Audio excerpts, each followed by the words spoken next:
एकटा हम कुसुम झा कहै छी जे अखन से अथी केने छलिए चटनी बनबै छी तऽ बादमे कनि ज़्यादा हमरा सुगुन होइए, ओहो सब करबै धरबै धीरे धीरे।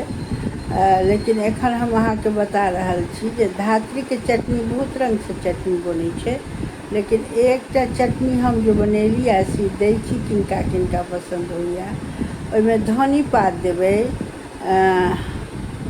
धनी पात, नून मिरचाइ सब जहिना दै छियै तहिना देबै। ओहिमे कनि गुड़ धऽ देबै आ धात्रीके की करब, हमर माँ करै छै उसीन कऽ आ नून तून धऽ कऽ सुखा दै छै तऽ साल भरि कए सालके छलैए, लेकिन खराब नहि भेल छलैए।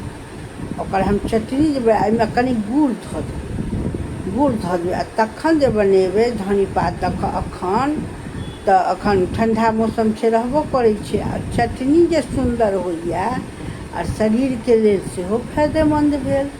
तऽ ई चटनीके रेसिपी धात्रीके धनी पात दऽ कऽ आ गुड़ दऽ कऽ, आ गुड़ो फायदा करै छै, आ बनायब तऽ नीक लागत। तऽ ई चटनीके रेसिपी सब, चटनी बहुत रङ्गके बतायब हम आरो रङ्गके।